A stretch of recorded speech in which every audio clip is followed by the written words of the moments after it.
Hey everybody, Stu Smith here with another Tactical Fitness Report, and we have a very special guest, Jason McCarthy. Thank you so much for being on the show today. I want to hear all about what you are and what you're all about, but if you don't know who Jason McCarthy is, I'm going to tell you. He's a former Special Forces operator, but he got out and created a business that is genius, right? He makes really cool backpacks through a company he founded called GoRuck. You can find him on GoRuck.com. And he also puts people who buy those rucks through very challenging events that I would consider sort of a gut check, a challenge. A lot of us need challenges, when we're going into these things, but they're also good for young men and women who want to serve. So with that, Jason, who is Jason McCarthy? Well, shoot, man, now you put me on the spot. I'm just a guy that's happy to talk to an old buddy on this podcast right now. So there you go. I'm staring at you. Got two paddles behind you. Of course you do, right? The coin collection, the seal stuff. It's great to see you, man. It's good to see you too, man. Yeah, I made up my I Love Me wall this year. I decided I'm going to go all in with cool podcast, have really cool guests on, and I just decided to start asking people. And you were one of my first ones I wanted to bring on. So thanks for coming on and just helping me bring my podcast to the next level. Yeah, I'm happy to be here, man. So real quick, let's go a little bit about your history, because I'm always fascinated by people's kind of hero's journey, if you will. As you start off as a young teenager, who was Jason? Where'd you grow up as a young teenager, and what made you want to serve after you finished high school? Yeah, so I was, my parents were really young when they had me. So my mom was 18 years old when she had me, and my dad was 18, and born in Ohio. Right when I was born, my dad became a pressman at a union print shop in Ohio and worked there for 41 or 42 years. He just retired.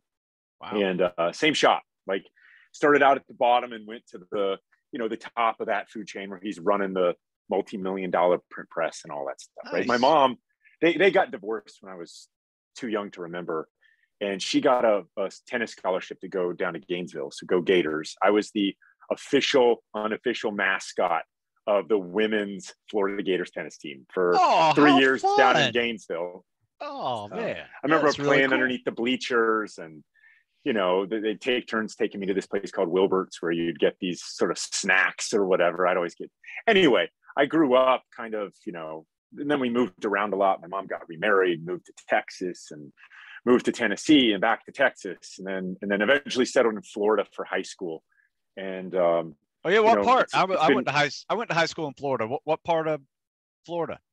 Jacksonville. I went to Bowles. So okay, I know Bowles. I was Suwannee County. Yeah, Suwannee High School. We used to play bowls in wrestling. Yeah, Bowles has Bowles really values sports and academics. But I mean, my senior year at Bowles, which is '97, I think we put like 13 D1 full rides through football. We were number one in the country, USA Today, stuff like that. So I was a tennis player, right? It's like not as cool, So, but my day would come, right?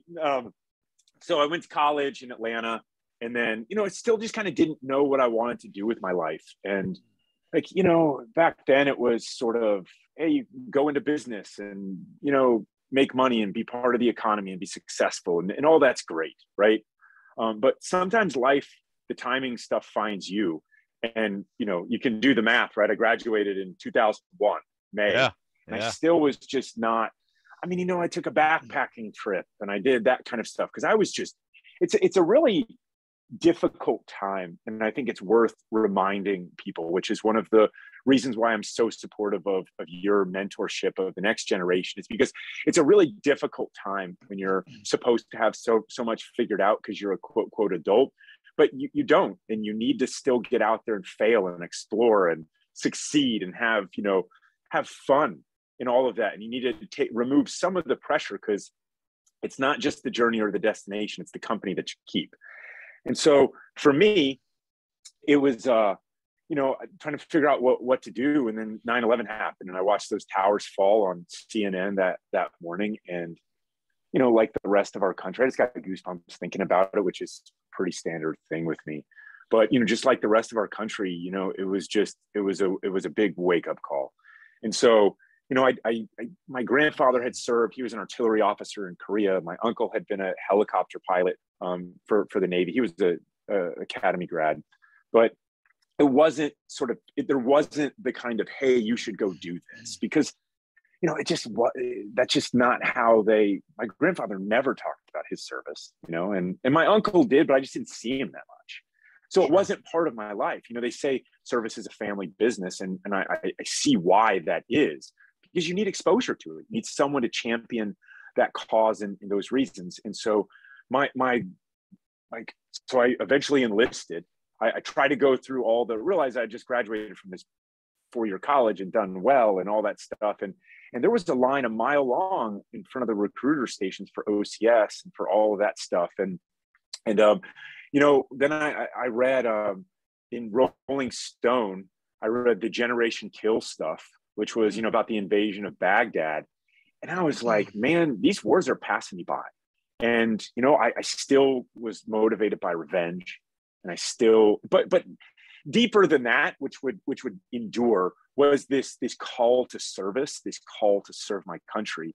And that's really what endured from all of the training and all the hardship and all the brotherhood that I experienced and all the camaraderie, and revenge faded. It became not as consequential. And so, so eventually I enlisted in 2003 and went through on the 18 X-ray contract, and which is great as long as you keep making it. And I kept making it, got injured, got set back once or twice, but then eventually graduated in 2006 and went to 10th Special Forces Group, went to Iraq quickly. And then we went to next trip to Europe and West Africa as well. And my service was up, boom. And, life took me another direction at that point. Yeah. So, well, what language did you learn when you were in Army Special Forces? So I came in, I had studied abroad already in German. So I was fluent in German, and I spoke a little French and a little Spanish as well. So I kind of passed out of the language component that they force upon you. Yeah. I mean, I actually like that stuff, but I was at that point, I'd been set back with an injury. I had a really bad jump. So I cracked my tailbone and got a concussion and stuff like that. And so I wanted to get to my team at that point. So yeah, I passed out of that, and that saved me a few months at least. I'll tell you one thing, Jason. One thing I have learned over the years is when someone tells me that they were Army Special Forces, wore that Green Beret, they are some smart people. I have been very impressed with every Green Beret I met, whether they were 18 Delta, 18 Charlies, whatever job they did, they were such good out of the box thinkers that, they took those skills and were brilliant on the battlefield, obviously, but then many of them took that out into the business world and became some of the best entrepreneurs I've ever seen. You being included, obviously. What gave you the idea for what you are doing now with GoRuck? So, I don't have this story where it just perfectly teed up and there was this huge aha moment. I mean, to go back to, I think it's always important for me personally to give credit where credit is due. And I learned a ton that really, I learned everything about how to stay alive and how to solve problems under extreme amounts of duress and stress, and how to critically think outside the box. That's what I gained from the Special Forces community. And that's a big abstract thing, but that comes down to one-on-one and cadre on small team type of instruction and feedback. And it's not all kind, True. But it's designed to make you stronger and better and tougher and more resilient. And it did. So anything that my name is attached to, I want provide credit where credit is due. And I'm always grateful to the guys that I served with and just the community as a whole, because they were taught by others as well. And that's really the magic. And part of the critical thinking that you teach is in the human terrain. So Green Berets have to solve problems with other people that are not Green Berets.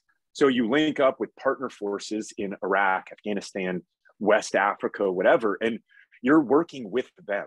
That is a challenge that is different than just the guy to your left and the guy to your right, because you have absolute trust, love, biblical love for your brothers that you serve with. The guy to your left and the guy to your right. I will emphasize this again. It is love. Sure. And you don't have that same degree with these partner forces. You just don't with the partner forces, but your mission, you need them in order to achieve it, right? So it's called force multiplying. You train the trainers, you work by, with, and through them. And it is, the human terrain of that is just 360 degrees, because are they going to betray you? Are they going to actually fight? How do you motivate them? How do you, all these kinds of things. And so that leads to a type of mindset that, that's just kind of was second nature to me. So my life was really messy in 2008. My wife was a case officer in the CIA. She was posted at a different country in West Africa. She was in Cote d'Ivoire, which is Ivory Coast, next to Ghana. And, she was over there in the middle of her posting, and I got out to go join her. My plan was to go serve in the paramilitary branch of the agency, because, sure, I couldn't be in the Army with her in the agency and have that. Like, you just can't coordinate anything. And so we had been married for almost 5 years, never lived together.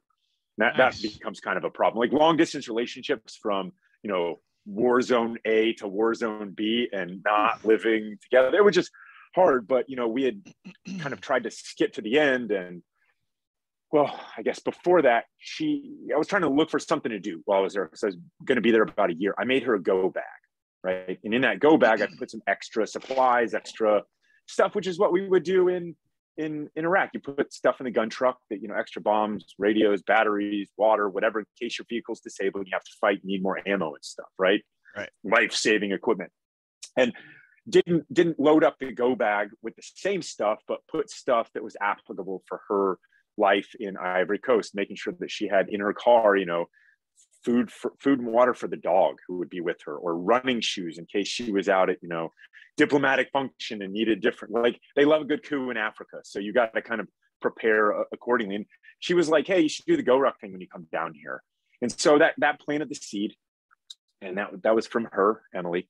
And, our marriage eventually came crashing down, like burned to the ground. I'm living on my buddy's couch in the East Village in New York City, still kind of designing a rucksack for a hobby. Found a designer via a Craigslist New York City ad. And the designer lived in Montana, and then kind of getting into the manufacturing realm, which took years. Then I'm in business school in DC, and still kind of, I don't know, I really want to do this. Like, do I want to be in business? Does this matter? Was really the question that I was trying to answer, because, the irony in all this is that I had met all the people at the agency on the paramilitary side and all of that. And that was still kind of very much calling to me, like absolute and direct service to our nation. That was what and that was a really difficult journey to kind of walk. And what happened was I was in business school, and as that happened, GoRuck kind of started to take off a little bit. And not just from a product sales standpoint, but from a building better Americans, coming out with an event to tie it in with the experience that let me give back what I had learned in special forces about the mindset, the way of life, and give back to people of all shapes, sizes, stripes. Like, I didn't care if you're young, old, black, white, male, female, gay, straight, military, civilian, purple, pink, polka dotted, whatever, right? It's like, pick up the damn log. We're going this way. And that was really kind of the most important thing that happened to me. And that was, I saw that the military was not the only place where the human spirit was alive and well. Because when you're on a team, it's like, this is so awesome, right? It's only us. We are the only people on the planet that are doing it like this. And, to some degree, that's of course true because the mission is clear and the camaraderie is so high. But man, there's a lot of people in our country that just want to get after it. And it's like the human spirit burns brightly. As much as a lot of stuff tries to beat it out of people, like it burns brightly. And so anyway, in case we don't loop back, like eventually I got remarried to Emily. We got divorced, got remarried. We got a bunch of kids running around, Nice. A dog. We're in Jacksonville, Florida, Jacks Beach, Florida. Life is very good. She runs partnerships and community and all that stuff at GoRuck. And it's just, it's great. So pinch myself, knock on wood, but it's great. Nice. That worked out well. Just, sometimes the timing's off on some things, and sometimes it's what is needed, so that's really a neat story because it doesn't sound like it was a seamless transition. Like none of us transition is terrible. None of us seem to have a seamless transition. That's what I want people to realize. It's like this, getting out is tough. And when you decide to go on your own, it's even tougher. And you have to utilize some of those things that you learned in these jobs, just being resilient and understanding that failures aren't failures. They're just learning moments, and move on. Yeah. I mean, I think the idea of failure though, you got to get some wins one way or another. And you got to find a community. You got to, whatever that looks like. For me, at my low point, it was me and my dog. That was my community. That was where trust and love and all the things, that's where, like, hey, I need you to feed me, take care of me. Hey, I need to go outside. Just the basics, but this idea, which I also tried to really dispel, is it's like, you're not Jason Bourne, right? Mm-hmm. Nobody is. And by the way, it didn't actually work out that great for him when he tried to be like the headaches and the isolation and all that stuff that they even deal with, but like we set up this avatar in our country of, this rugged individual that can do anything all by himself, superheroes and all these things. And it's just, it's not true. It's inspiring the wrong kind of attitude, frankly. Like each of us yearns to be part of something bigger than ourselves. We yearn to be part of a family, a tribe, a group of friends. That's where we get real kind of the camaraderie. And that's where we get like what we need as human beings is to be a part of that. So, how do you find people that you can support and give back to, and that will by nature give back to you as well? And there's a lot of different ways to do that, but isolating yourself from the world is not a good plan, right? Like get back on the horse, go do some damn push-ups with somebody in a field, go put a rucksack on, go for a ruck, go for a swim, go for a walk, whatever, take the dog around the block a bunch of times, but like do something, start to move forward and just get, because if everything, and I got there, was like, everything seemed like I had failed, right? Like I felt like I'd quit on my team. I felt like I'd quit on the mission because I got out of the military. Like I felt like I'd lost that support structure. I had lost a job, right? Yeah. And, then I'm going through a divorce and I don't know what I'm going to do with the rest of my life. And you start to deal in these decades of these future decades start to just oppress you right now. And the truth is it's like whether it's Hell Week at Buds or it's, some of the most excruciating stuff in my training, it's focus on right now and do what you can with what you have where you are. And don't start empire building or don't start projecting out failure for the future decades. Just take some deep breaths like you just did, right? Take a deep breath and just focus on the moment and focus on what you can control. And that's where you can start to get a little bit more momentum, and this too shall pass. But that can be hard to feel and experience when you're kind of in the middle of that, and it's very uncomfortable. Jason, that's a really good point. And it seems like you are fulfilling a need in today's society, not only by making cool backpacks and sandbags, but these group training events that you do at GoRuck, I mean, a lot of people need a goal to train for. So they're going to work really hard a few months before or several months before they go do a GoRuck Tough or, the GoRuck Selection, which is just like everybody's big challenge. It's like way up there.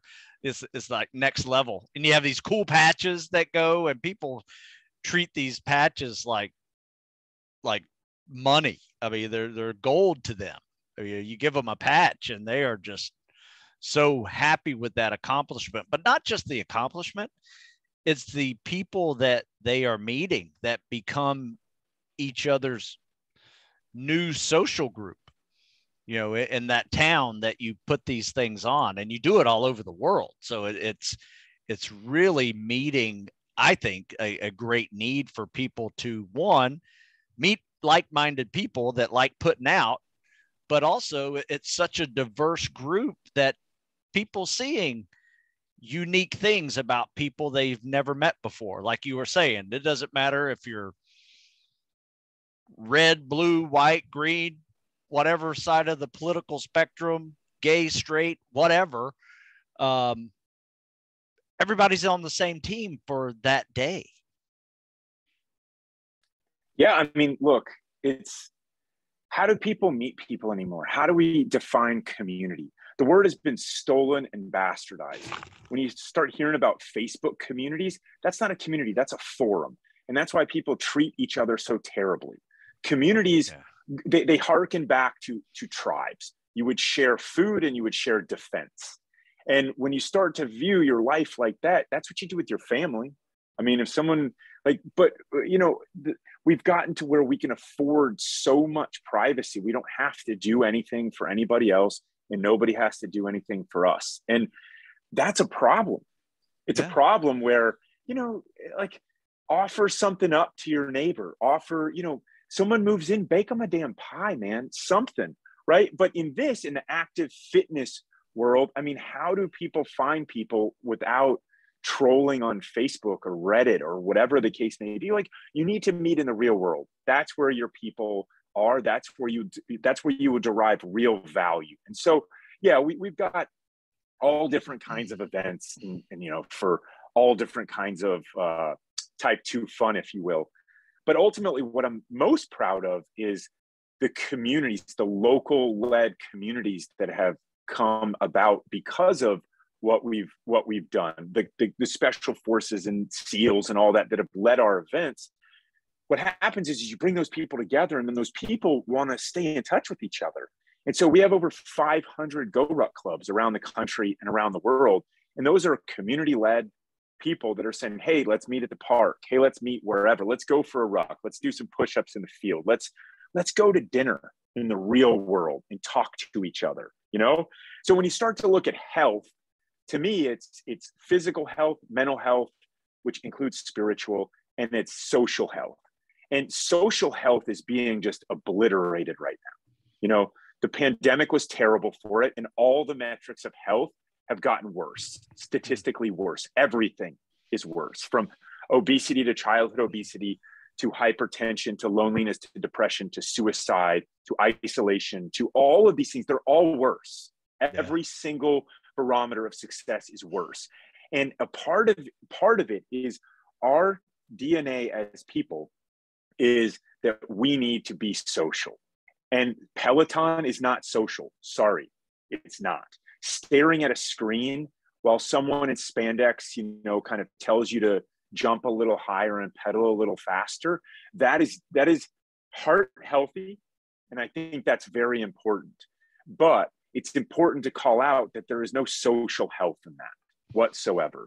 And in fact, if you're thinking that that's providing you something that it's not, perhaps that's kind of part of the problem here. Like, we need to be around other people who are like-minded, and we need to go do awesome stuff with those people. That is the core of why the military breeds happiness. It breeds fulfillment. It breeds this sense of just, I am in love with this feeling that I have when I go to work with my team. And, you see it most when you're on an A team or you're in the teams, whatever, like that's where you see it the most, because camaraderie is the highest. Yeah. So is the suck. So think about that for a second. You do stuff together. It's challenging. You learn about the people to your left, the people to your right. You care about them. They care about you, because your survival and the mission itself depends upon that. And it's such a rewarding feeling. And if we take 5% of that, 10%, 20%, 50% of that, and we apply it to our daily lives, I think we'll all be better off. Oh, absolutely. I tell you what, man, one thing I have learned once again with talking to guys like yourself that have been part of a special forces unit, Army specific special forces unit that really does a lot of foreign internal defense missions, is you guys are exceptional communicators and coaches and teachers. And it seems like you have been able to take that same strength that you've gained from doing your job in the military, and now teaching civilians how to ruck and how to be part of a team and how to embrace the suck together and come out stronger together. If you would, let's talk a little bit about rucking and why is rucking what it seems to me seems to be like the catalyst that holds it all together for you. So, it goes back to, again, I was just doing what I knew. And so in the design of the first rucksacks and all stuff prior, like I knew the rucks and the gear that I had in special forces. I didn't even think about rucking per se. Yeah, GoRuck, but that was like what we called go bag, like a ruck is a rucksack. It's to ruck. It's a verb. It's, you're going to go for a ruck, or people call it a ruck march, or I'm rucking or whatever. Like that's just one of those words that you use in the Army where I was, and you don't use it or didn't use it outside of the Army. So like, that's just what I knew. And I thought it sounded really cool. And so GoRuck it was. But so the gear that we designed, it puts the weight close to the back. It puts the weight tight next to the back. It rides high. It's stable. All these things that I wasn't thinking at the time, like, let's make rucking a fitness activity and let's set this big, hairy, audacious goal that it becomes bigger than running. That wasn't running through my head at that time. I was just kind of doing what I knew. And so when it came time to, nobody wanted to buy the gear, and I had every dollar and then some poured into inventory that was just rotting in my apartment in DC, came up with an event that was, of course, it's rucking based, right? Shove some bricks in the ruck and let's whoop it on, And so that became, and like, I'll teach you some special forces leadership lessons and some team building stuff, and you'll learn through adversity. You'll learn from the person to your left and the person to your right. And most importantly, you'll learn about yourself and what matters in life and what matters for these brief moments of time where there's just chaos raining down and you have to kind of respond, and that'll help you succeed. Your teammates will help you succeed. And that's a really important lesson that people got out of the early days. And then what happened, and still do, right? But what happened was people started to say, okay, well, how do I train to do better at this? And I'm thinking, what? You just show up and suffer. That's what you do, right? But then over time, these communities started to form and people started rucking, right? It's like, hey, if I want to go to Buds, maybe I should learn how to hold my breath and swim, right? Sure. And if you want to go to the Q course, or you want to do better at a GoRuck challenge, you should learn and get comfortable with weight on your back. And so that came to special forces through, the way that armies have tested people for a long time. I mean, the Roman legionnaires did this, right? And that just kind of funnels forward. And then you've got modern day, the British SAS, and that became their test, right? The penny fan in Wales. And it's like their conclusion, because one of my buddy's mentor, before he was one of the charter members at Delta, Charlie Beckwith sent him to SAS selection. So, heard all about those stories back in the late 70s, if you will. And, the conclusion of the Brits was, look, we don't know why rucking is such a great test, but it's the best that we've found. It just weeds out people, and you find the right people who are able to endure. It also happens to be applicable to combat, because nobody in the history of modern warfare says, hey, I'm just going to run into combat with no weight, right? Not a thing, because ammo weighs stuff, weapons weigh stuff, bombs weigh stuff. Food, water, waste. Food, water, ballistic plates, stuff that you need, it weighs stuff. So you're also training to be a better fighter, because what you have to do is you have to land, and then you have to ruck to the destination, to the target house, and then you have to fight. And that's the mission that you're trained for and that you're preparing for. And so getting better at rucking through the special forces pipeline, like you're training for warfare as well. And so it's, that's what it was, man. Like, it's not like the log PT. Yeah, we had 1 day of log PT in over 2 years. We had 1 day of rifle PT. There was other stuff. There were runs. Yes. There's a lot of rucking, the land navigation, patrols, all that. It was all with rucks on our backs, and the weight just went up and up and up and up until, the culminating exercise, Rob and Sage, the mock war all over North Carolina, we're jumping in with 125 pounds between our legs, and it sucks, man. Mm. And then you're humping it for 18 hours. And that's like the culminating test. And it's like, I can feel the pain, and you just endure it.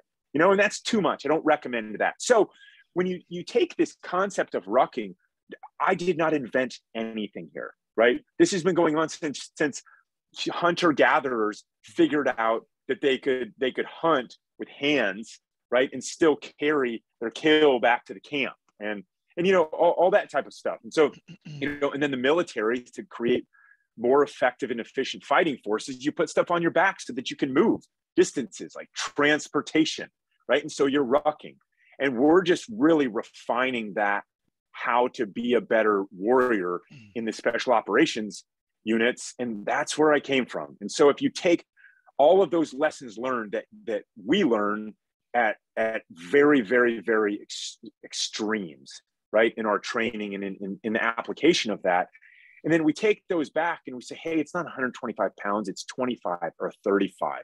Let me show you how to do this so that you do it safely and effectively. And there's just small things like the weight stable, high on your back. You don't want it flopping around, Yeah. Stuff like that. Use these kind of stable shoes with good support. Stuff like that. And that's been kind of the fun part of the education that you mentioned with respect to Green Berets, because when you have to train foreign fighters, you get good at both pointy talking and speaking in simple, understandable terms that a translator can translate, or that you're communicating through a foreign language, like I was in French in Mauritania way back when, And so, like, you have to speak simply.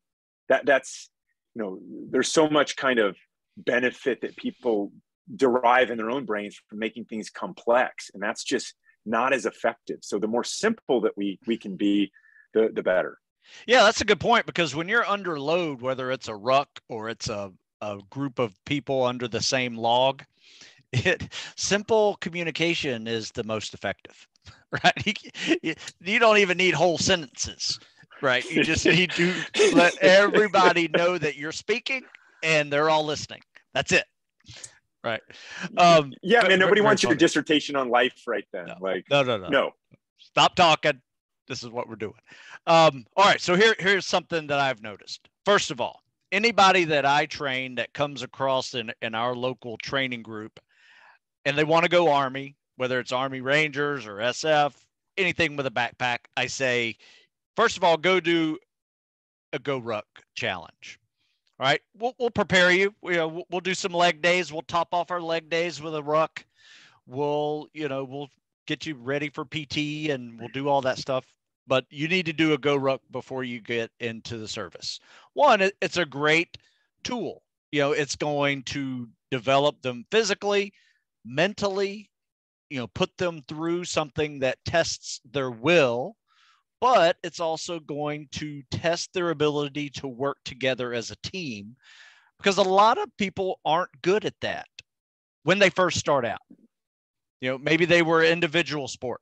Maybe they were tennis players or swimmers or wrestlers, right? They are part of a team, but it is still an individual sport, right? And they may not be communicating the same way somebody on a football field or multiple people playing basketball or lacrosse communicate when they're under stress. So doing a GoRuck is a great opportunity for many people to understand that.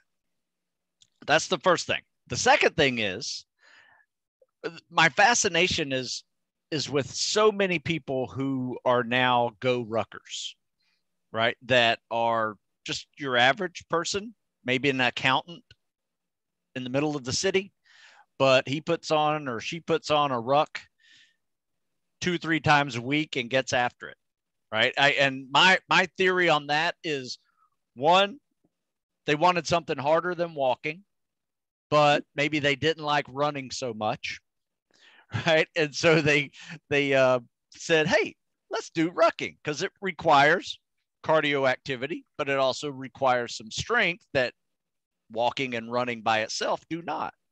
So it's kind of a good best of both worlds for people to actually use as a tool for fitness.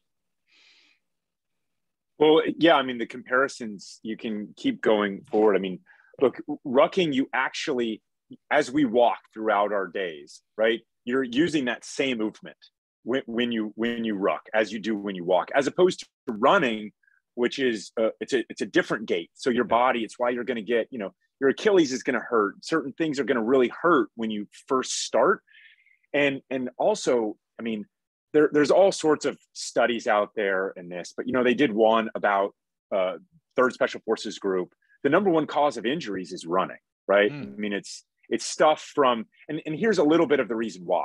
So every time you run, it's 9 times your body weight of force load onto your joints, onto your feet, through your knees, and all that, right? So you hit a vine or a trail or whatever while you're running. I mean, it's more coming down, so you're more likely to twist something or sprain something or whatever the case may be.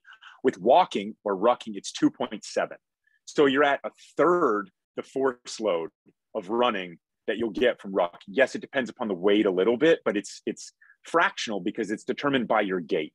I mean, This is like nerd science stuff that that's great stuff. The last Absolutely. years kind of doing, but the injury rate for rucking or for hiking or for these things is really low. And so now you'll get these military types who are like, yeah, man, rucking really destroyed me. It's like, well, if you are jumping out of airplanes, and by the way, every morning, because you're going for 9-minute soul crushing airborne shuffle runs, on concrete, plus, then you put a ruck on your back and you go out to the field and you don't move that much. And then you're like up digging fighting positions all night. And you associate that with rucking. Like, it's not the rucking that's destroying you. It's more just a lot of the way that I think that we're training people, the sleep depth that's probably a little bit unnecessary in the military, the overemphasis on running. Like, there's not a lot of running in combat. There's sprinting, but that's a completely different animal. Like, looking for cover. There's no jogs. There's no jogging. Jogging is not a thing. It's just easy to organize. So platoon leaders and such will say, okay, we're going to go for a run today. And it's a test of cardiovascular. I get it, right? Sure. But rucking is more applicable to the actual jobs that we'll face. And you just don't see the kind of injuries that you get, and you're actually getting stronger. Whereas the older we get, we chatted about this a little bit, is, the older you get, you don't want to kill muscle cell. I mean, running literally kills muscle cell. It does not build muscle. Look at the avatar runners on planet Earth. Like, they don't look like they're strong people, right? They're really mentally strong, and they're really fast, and they're really good runners, but they don't have muscle on them, right? And so when you start to look at rucking, it does build strength. It doesn't kill muscle cell. It corrects posture because it's pulling your shoulders back in a world where we stare down at our phones all day long in our screens. Like, it pulls your shoulders back so you can actually breathe, right? Which is a difference in kind of training with the weight vest, which I recommend training with a weight vest if that's part of your job. But if you want posture correction along with the fitness, then put a ruck on your back. It's great. You can breathe better. So there's a lot of reasons why people should do it. Like you can also work it into ruck the dog around the block. You can work it in. And so much of what fitness has become this day and age is you carve out this 20 minutes, you drive to the gym and you circle in the parking lot for an hour to try to find the closest spot. And then, you walk like 2 seconds into the gym, right? And then you give it your all for 20 minutes or 30 minutes or 45 minutes. And then you get in your car and you drive home. And kind of what we're about is more activity. Like, what's your step count, right? How do you increase strength? And because time is so valuable, how do you increase the value that you get out of that time? And if you want to be more fit and you want to be stronger, and you want to correct your posture and you want to burn a lot more calories than walking, on par with running, depending upon the weight, depending upon the pace, like put a ruck on your back and incorporate it into your life.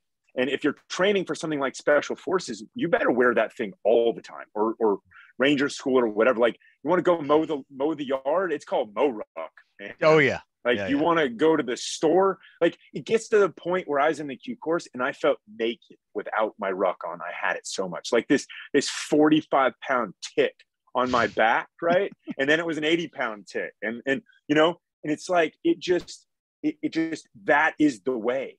This is the way of the ruck. And so you need to just get used to that time under tension, and you'll get stronger. Your bones get denser, right? Yeah. Your posture gets corrected, right? You start to, like, you see people who served in the military, especially, us infantry awesome types, right? And you start to say, oh, like, why do they have good posture and strong backs? Well, guess what?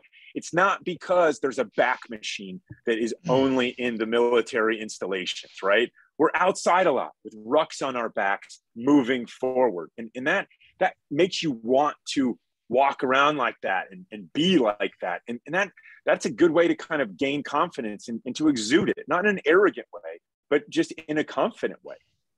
Oh, absolutely. One thing for sure that I have seen over the years is, those folks that complain that, rucking ruined my back, sit-ups ruined my back, are typically the people who are, and I'm not bashing everybody, because it doesn't always, this isn't always the case, but for most people, like I still ruck, I still do sit-ups, but I do a lot of other stuff too. I lift, I swim, I bike, I run, I do a lot of plank poses, so I balance everything out in a way that I think what a lot of people who come out of the military and say that sit-ups are horrible and rucking is horrible is that they basically just did what their unit told them to do, right? They didn't do anything extra to actually build a foundation of fitness. To be a tactical athlete in this job requires you to get good at everything, not just good at a few things or even great at a few things to the detriment of others, because you got to have strength and power and speed and agility, flexibility, mobility, cardiovascular endurance, and muscle stamina, and you need grip. All of those things make the tactical athlete. And that's what I like about your mission is, because you are rucking and you are building strength through an aerobic process. And of course you're doing grinder PTs and logs and doing all these other strength building activities. You're building tactical athletes for people who don't need to be tactical athletes because of their profession, but you're teaching people that because you train to be a tactical athlete, you are now an asset in any of life's given dangerous situations that can occur. Right? That is really what we're doing when we train people to be tactical athletes, is to be an asset, to be able to carry somebody out of a burning house, to be able to react to a situation, whether it's Mother Nature's situation or it's man-made situation, that you are able to have the ability to be an asset in those situations. Look, I mean, I get it, sit-ups in your back. And it's like, oh, if I'm on my bike, my back is hunched over. And, oh, if I do push-ups on the concrete, my hands might get hurt. Or if I don't have my mat, I can't do this because I need all of this. It's like, look, what's really dangerous? What's really dangerous is sitting on your ass and doing nothing. Oh, that's deadly. Really dangerous. Deadly. And all of us need to figure out how we can be more active, because when you do that, you want to be able to do multiple things in your life. Pick your kids up, go travel to a city and walk around all day and not have to stop every 5 minutes. So for me, rucking is just a foundational movement of activity moving forward. It's not. And so for me, my personal journey, I mean, I'm 6'4". My legs are really long too. And like short torso, long legs, Woo. Right? I was really good at rucking. I had to work my ass off to get strong, and I had to work my ass off to do well on things like PT tests and pull-ups and push-ups and stuff like that. I mean, I got to where I could do push-ups, but man, my arms are long. It's harder, Oh yeah. And so I don't want to be an embarrassment. And the truth is that was good for me. And it's still good for me. Doing sandbag work that forces me to get stronger. Like you have to create this way of life where you have muscle on your bones, because you're going to need it throughout periods of time in your life. And as you get older, right, not having muscle, not being strong, being weak is a really risky thing. And in this time of the virus and in this time of everybody kind of talking about all these things, nobody's saying it like this. You know what's really, really risky? Being weak, being unhealthy. And so how does each of us define that?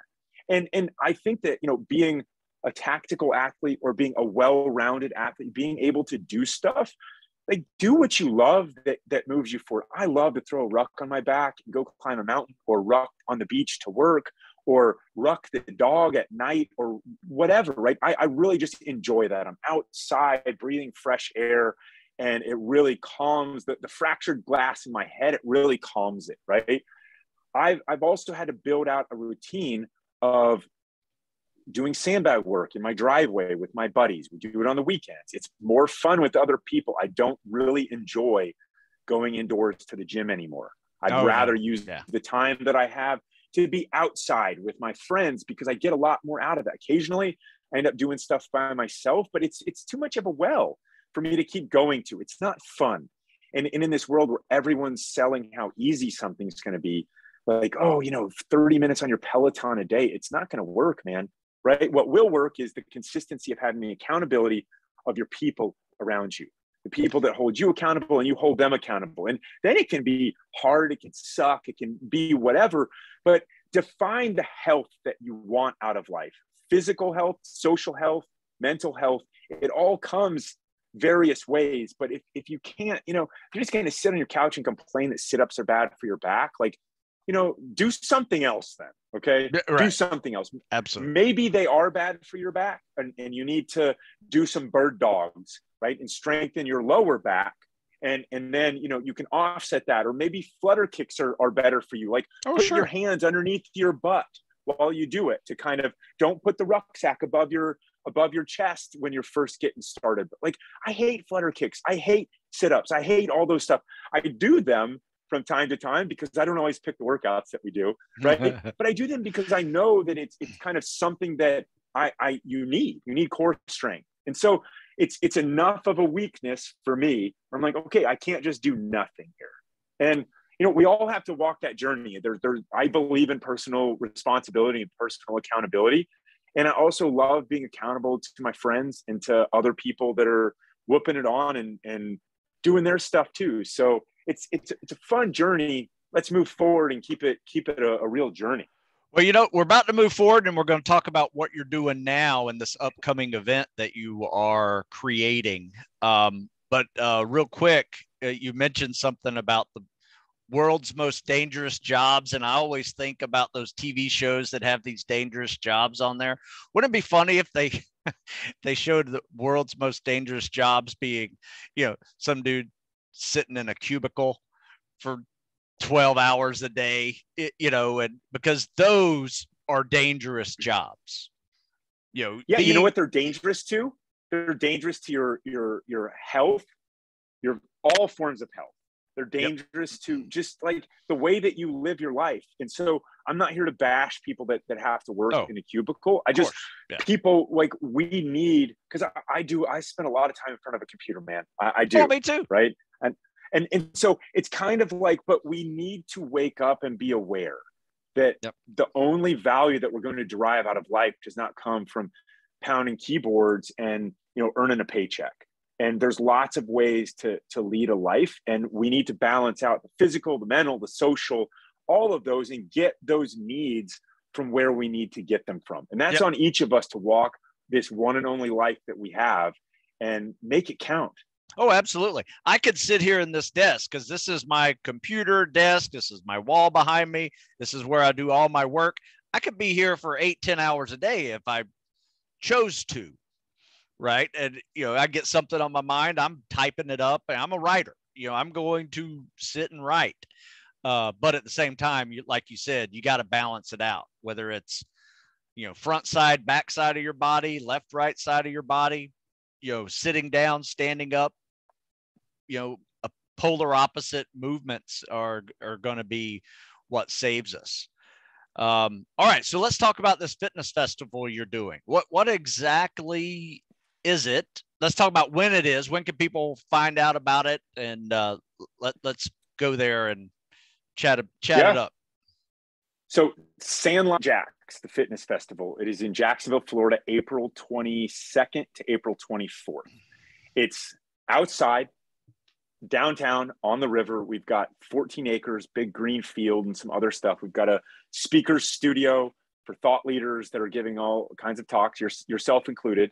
And, the impetus for this was that in the middle of the pandemic, it's like everyone is just holed up, isolated. And nobody was really talking about, well, not enough people were talking about the costs of doing that.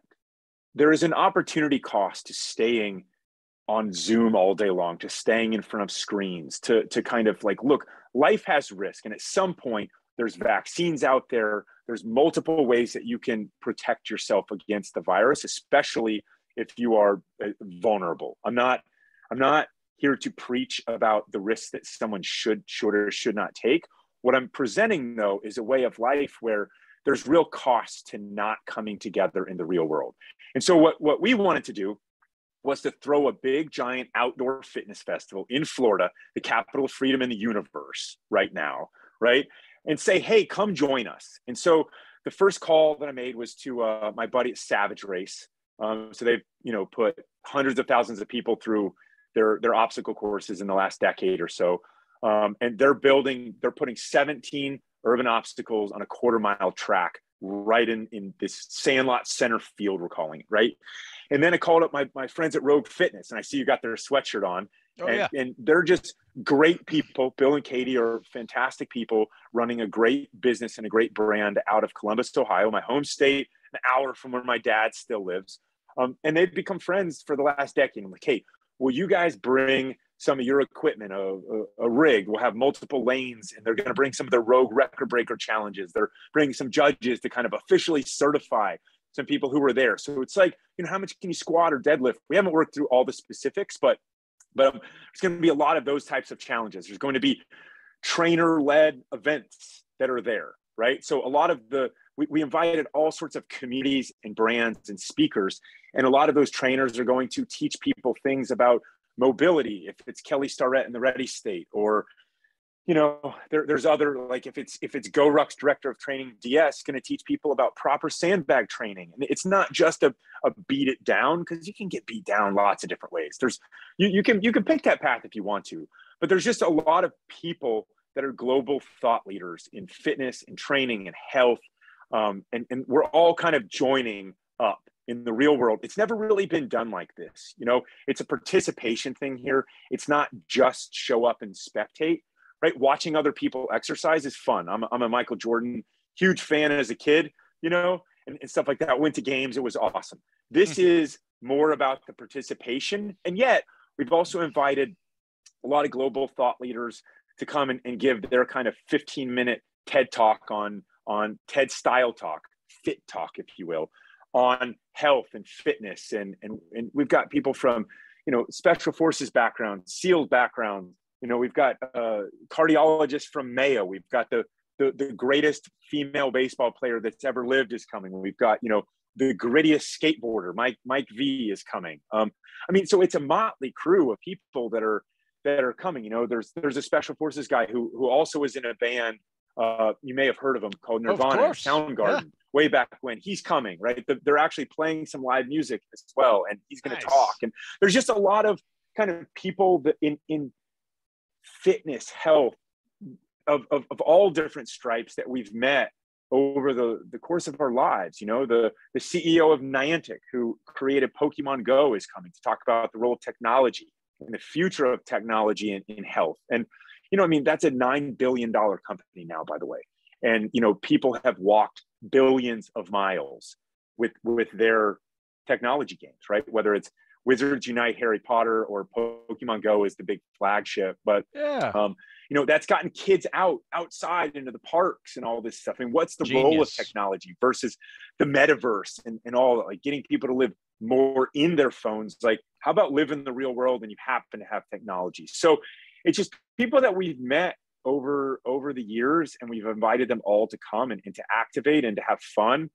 Kelly and the Ready State are throwing and Juliet are throwing a cornhole tournament, right? On the same grounds. And then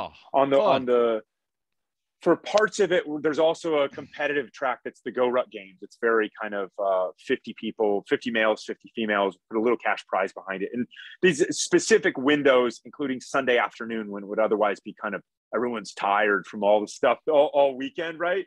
There'll be a way to spectate the end. And it's like Highlander, there can be only one, So it's just a series of knockout kind of competitions. And look, if you're listening, that you're like, man, that is a lot, right? I'm like, yeah. But ultimately, look, you've got GoRuck, you've got Rogue Fitness, and you've got Savage Race kind of anchoring all the stuff that's going on. And these communities are coming to activate and train and discover new stuff and meet each other and have fun and go hit the town at night and listen to some global thought leaders and speakers talk about what they're most passionate about and what's most important to them in their corner of the fitness universe. And sometimes those corners are pretty big. And, we as people get to show up and meet these people and ask them and pull them aside and do the obstacle course with them at some of the times. And just like be around in the real world, 0% virtual, outside is in. Man, I love it. And so one more time, what's the website? Sandlot? Sandlotjacks.com. JAX is kind of our city abbreviation code. It's also the airport code, but we locals, we call it Jacks and stuff like that. Duval. Duval. That's awesome. So sandlotjacks.com. What's the date of the event? It is April 22nd to April 24th.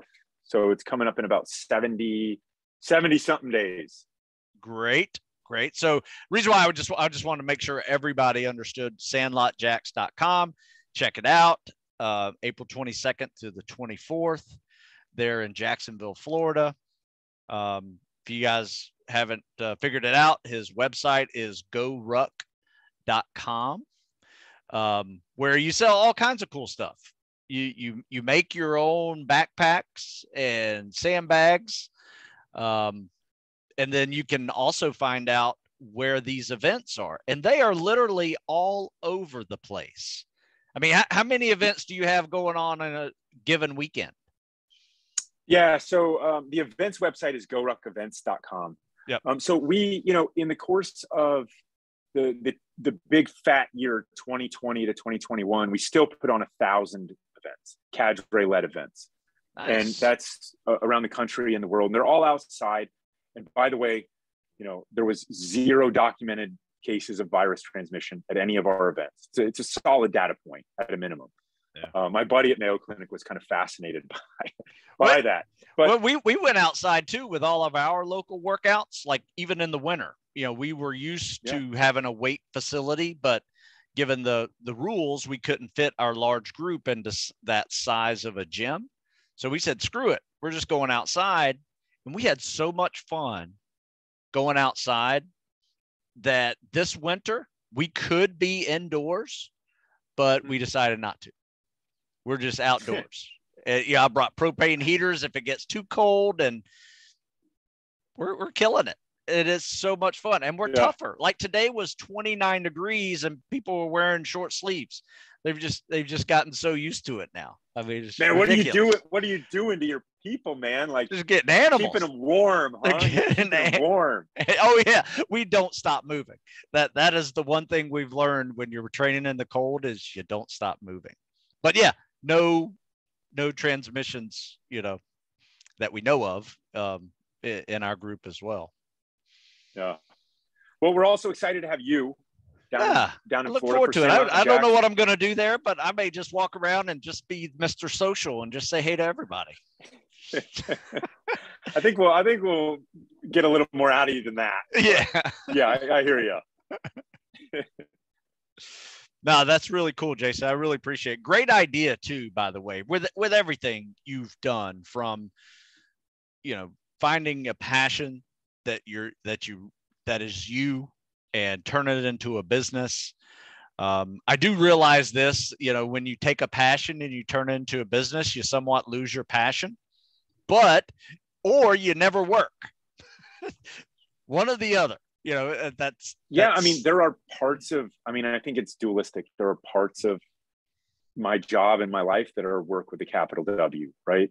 Yes. And I don't enjoy, spreadsheets that much. I don't enjoy it, but I also don't like to fail. So certain things you have to balance your checkbook, or you have to do whatever, right? But, my why is strong. My passion is high. It doesn't feel like work. I really look forward to doing this. And that's because of the people. I mean, the gear is great. Yeah, we build the gear from the ground up and we spend a lot of time in the shadows doing that. But ultimately, we want people to use and abuse it hard. Like get out there in 29-degree weather and morning with you and go use and abuse it, man. Like that's our gift to you, Well, you know what? Speaking of which, free in every box. You know what? The freedom that you have to go use it. You once donated, and this was a while back. It was probably like 2010, maybe. You donated all the sandbags and backpacks for this book. And I took pictures, there are pictures of people rucking and using your stuff. That's in awesome. This tactical fitness book. And it was just such a nice, I don't know if you were behind it or people in your, in the higher ups who make those decisions, like, yeah, let's give this stuff to Stu. But that's 12 years ago. All right. So use those sandbags, have used those backpacks still. And we actually gave them to the Naval Academy for another team that I coach out there. All the kids that want to go spec ops out there at the Naval Academy, and they cannot abuse them. I mean, they still work. There's no dry rot. There's nothing. I mean, they're still working, and we've dragged them through mud. We've carried them for miles. We've thrown them. What makes me happy in that is, anytime we get kind of down or we start thinking, the future of the country, or we start playing that long game that doesn't make any sense. It's like, go hang out at one of the academies. Hang out at, go to a basic training graduation sometime. Go to something like that. Just go see the caliber of these great young men and women who signed up to serve their country and know what they had to do to kind of walk on those graduation grounds when it's time to do that. And like they choose their profession willingly, and it's really inspiring. Absolutely. People make fun of the younger generation. That's just what people of my generation do. We make fun of the younger generation. However, I have not seen snowflakes. I have not seen people who are unmotivated that don't work hard. Every morning I see kids from 18 to 25 years old that are just getting after it before sunrise in the cold, preparing to serve. and they're going to go do Amen. they're going to see some of the, the toughest jobs, that the military can provide. And we also have police officers, we have firefighters, and, they're just great people that are choosing that life. And it gives me hope for the future. Amen. Yeah.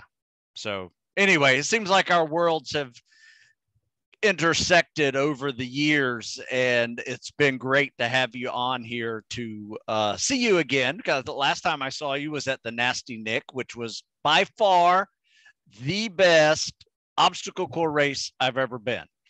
And I've done many of them. I know it was, a logistic nightmare for you, but, when you have an obstacle course set on a ski slope when there's no snow and you got to run up a mountain, I mean, that alone is just, that was just fun, Yeah, fun, we did that one up. Fun. That was the blast. So yeah. So everybody, please check out what Jason McCarthy has created at GoRuck.com.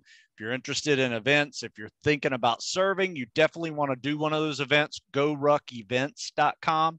And then you can see us in April, SandlotJacks.com. Check out more information on that. And, we'll get after it. So Jason, looking forward to seeing you in the real world. Yeah, absolutely. Last thing for you, Jason. You can close this up, and we'll wrap it up with your last word. Yeah, I just want to say thanks to you, and as I've followed your journey a little bit, and your what you've been up to, I think the importance for mentorship is very strong. There's a ton of need for mentors, and you're just doing that. And that's God's work to the next generation. And I think that, in all of us that are not 15 or 18 or if you've kind of figured your way out a little bit more, if you want this whole dream that is our way of life to continue, then you owe the next generation whatever it was that helped you succeed, because nobody's a self-made person, right? And so carve that time out and make a difference in somebody else's life. And you're very good at that. And you're a big inspiration to me personally in how you do that for the next generation. And I think we're a better nation for it. So thank you. Well, thank you. I have to say that was a great closing. Probably one of the best that I've ever put people on the spot to close. But you're right. The world needs people to be coaches, to be mentors to that younger generation, because I did not figure it out by myself. You did not figure it out by yourself. We had people ahead of us that kind of paved the way for it. And as long as you are wise enough when you're young to see that, to see, okay, he just did what I want to do, I got to do more stuff like he does, if I want to be that, right? That is where this young and old relationship really matters. And you nailed it. I love it. Great ending there, sir. Thanks, Stu. I appreciate it. We will see you, my friend. See you in April. Have a good day, Jason McCarthy. Awesome. You too, man.